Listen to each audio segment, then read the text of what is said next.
बिस्मिल्लाहिर्रहमानिर्रहीम अस्सलाम वालेकुम डियर स्टूडेंट। आज हम आई कॉम पार्ट वन की जो बुक है principle of accounting Suhail Afzal और एम आरिफ चौधरी साहब की, इसका जो चैप्टर नंबर 8 है cash book and bank reconciliation statement, इसकी एक्सरसाइज नंबर 1 आज हम सॉल्व करने जा रहे हैं। तो चैप्टर नंबर 8 है cash book and bank reconciliation statement. जी, एक्सरसाइज नंबर 1 है enter the following transaction in a single column cash book of Irfan. जी, ये जो ट्रांजैक्शन है इनको हमने सिंगल कॉलम कैश बुक में दर्ज करना है और कंपनी का जो नाम है वो इरफान है। तो डियर फ्रेंड, इस क्वेश्चन को सॉल्व करने से पहले अगर आप मेरा इससे एक पहला लेक्चर है इंट्रोडक्शन टू कैश बुक, अगर आप उसको स्टडी कर लें, सुन लें गौर से, तो आपको पता चलेगा कि कैश बुक में हम एंट्रीज कैसे करते हैं और कैश बुक की कितनी अकसाम हैं। तो आज जो है हम ये सिंगल कॉलम कैश बुक बनाने जा रहे हैं। तो सिंगल कॉलम कैश बुक में अमाउंट के दो कॉलम होते हैं दोनों साइड पे। तो देखें, एक ये अमाउंट का कॉलम है और एक यहाँ पे अमाउंट का कॉलम है दोनों अतराफ पे। तो इसे हम सिंपल कैश बुक भी कहते हैं या सिंगल कॉलम कैश बुक भी कहते हैं या वन कॉलम कैश बुक भी कहते हैं।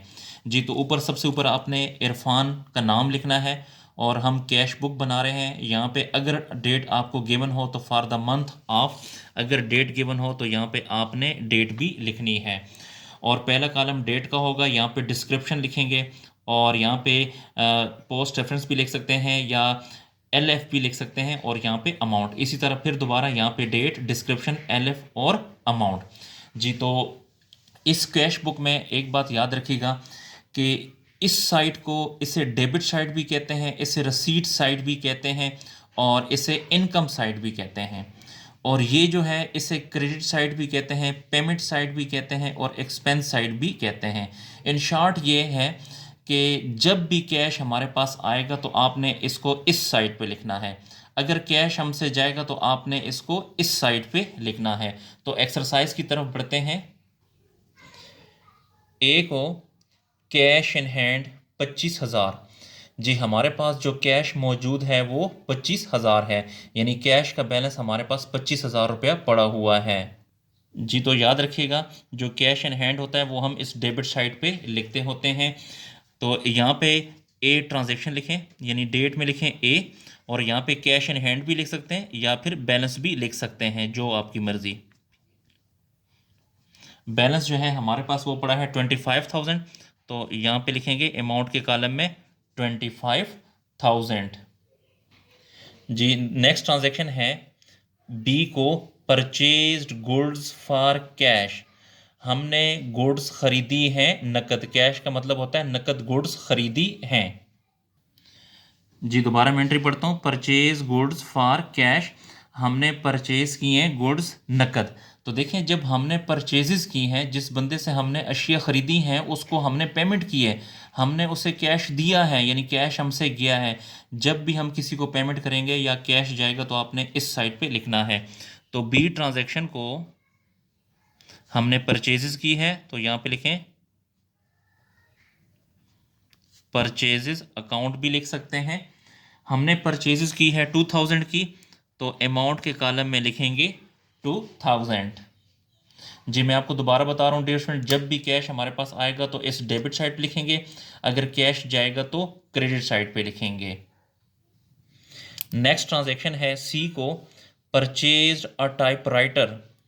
हमने टाइपराइटर ख़रीदा है फॉर द बिजनेस, बिजनेस के लिए 3000 का। तो देखिए, जब हमने टाइपराइटर ख़रीदा है तो हमारे पास टाइपराइटर आया है और जिससे हमने टाइपराइटर ख़रीदा है उसको हमने पेमेंट की है, यानी हमने उसे कैश दिया है। तो जब भी कैश जाएगा, यानी जब भी हम पेमेंट करेंगे, तो आपने इसको क्रेडिट साइड पे लिखना है। जी, तो ये पेमेंट साइड है। तो सी डेट को हमने टाइपराइटर परचेज़ किया है,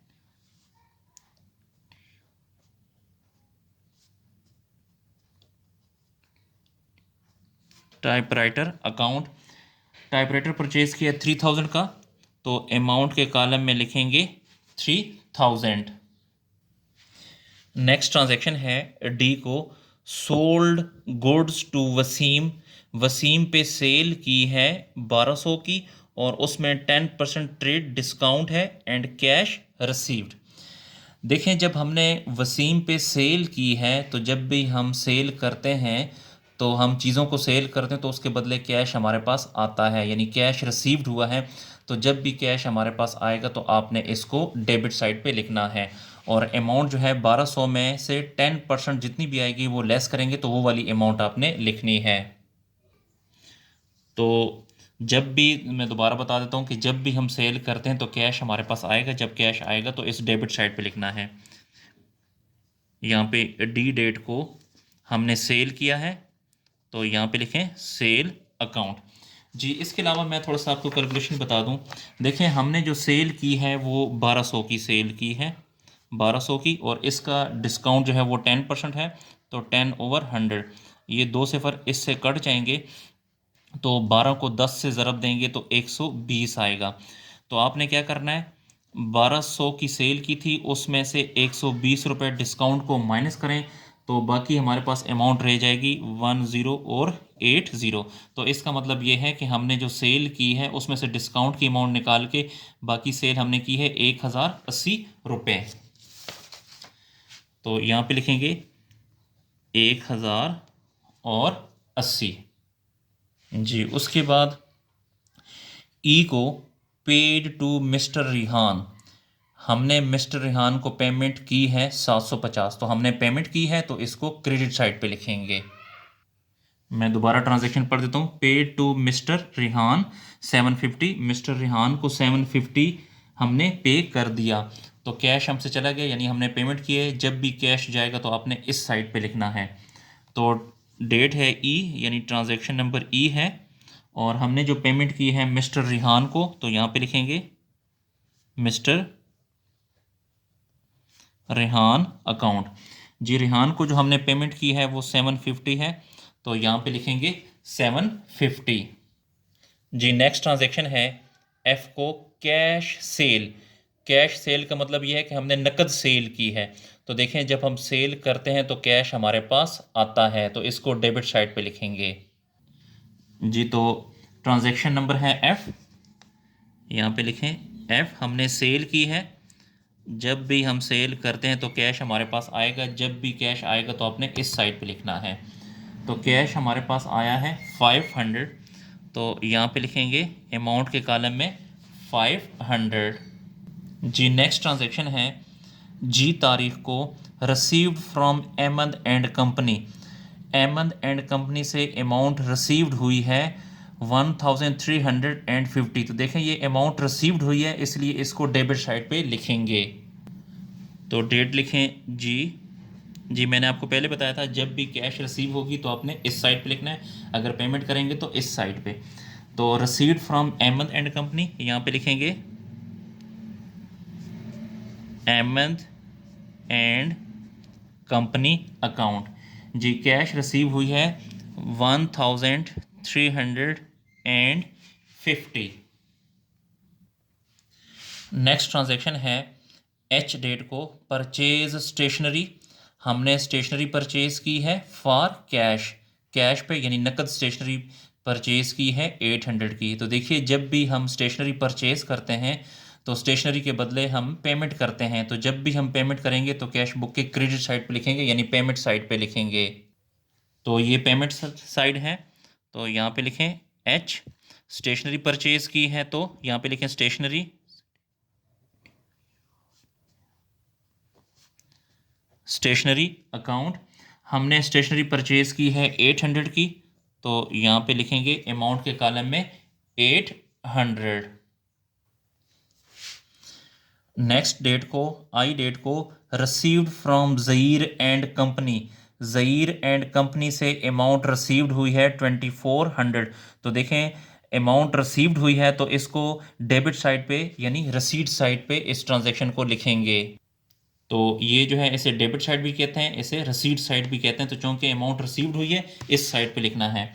तो डेट है आई और received from Zaheer and company, यहाँ पे लिखेंगे ज़हीर एंड कंपनी अकाउंट। जी, ज़हीर एंड कंपनी अकाउंट से अमाउंट रिसीव हुई है 2400। तो यहाँ पे लिखेंगे 2400। नेक्स्ट है जे को paid office rent. Office rent पे कर दिया, तो यानी ऑफिस रेंट पे कर दी तो हमने पेमेंट कर दी है, इसलिए इसको क्रेडिट साइड पे लिखेंगे। इसके अलावा के में कहता है पेड सैलरीज। सैलरीज पे कर दी, तो देखें जब हमने सैलरी पे कर दी तो कैश हमसे चला गया, यानी पेमेंट हमने कर दी, तो इसको भी आपने पेमेंट साइड पे यानी क्रेडिट साइड पे लिखना है। तो इसको भी क्रेडिट साइड पे लिखेंगे और इसको भी क्रेडिट साइड पे लिखेंगे। तो ये क्रेडिट साइड है यानी पेमेंट साइड है, तो यहाँ पे पहली एंट्री जे वाली एंट्री लिखें पेड ऑफिस रेंट, तो यहाँ पे लिखें office rent, office rent account. जी रेंट हमने पे किया 500, तो अमाउंट के कॉलम में लिखेंगे 500। उसके बाद जो नेक्स्ट ट्रांजैक्शन है के वाली पेड सैलरीज, तो यहाँ पे लिखेंगे सैलरीज अकाउंट। जी सैलरी हमने पे की है 750, तो यहाँ पे लिखेंगे 750। जी डियर स्टूडेंट, अब आपने इस तरह करना है, मैं आपको दोबारा एक दफ़ा बता देता हूँ कि जब भी हमारे पास कैश आएगा तो इस साइड पे लिखना है, जब भी कैश जाएगा तो इस साइड पे लिखना है। अब आपने ये देखना है कि ये वाली साइड बड़ी है या कि ये वाली साइड बड़ी है। तो इसमें डियर स्टूडेंट अगर आप कैलकुलेटर पे प्लस करें, इस साइड को भी प्लस करें और इस साइड को भी प्लस करें, तो ये वाली साइड बड़ी है। तो एक दफ़ा इसको प्लस कर लेते हैं, कैलकुलेटर पे प्लस करें 25,000 प्लस 1080 प्लस 500 प्लस 1350 प्लस 2400, तो ये आ जाता है 30,330। यहाँ पे लिखें 30,330, यानी 30,330। तो ये वाली साइड बड़ी थी, यही अमाउंट अब आपने यहाँ पर लिखनी है 30,330। अब इस अमाउंट में से आपने 2,000 को भी माइनस करना है, 3,000 को भी माइनस करें, 750 को भी माइनस करें, 800 को भी माइनस करें, 500 को भी माइनस करें और 750 को भी माइनस करें। तो जो अमाउंट बच जाएगी वो आपने यहाँ लिखनी है। जी मैं आपको दोबारा बता देता हूँ, इस साइड को हमने प्लस किया तो 30,330 आया, इसी अमाउंट को यहाँ पर भी लिखना है। 30,330 में से ये यहाँ से लेके यहाँ तक ये सारी अमाउंट माइनस करें तो आपके पास अमाउंट बच जाएगी 22,530, 22,530। जी इसे आपने बैलेंस कहना है। जी इसका मतलब ये है कि हमारे पास जो टोटल अमाउंट आई थी वो ये वाली है और जो हमने टोटल पेमेंट की है वो ये है।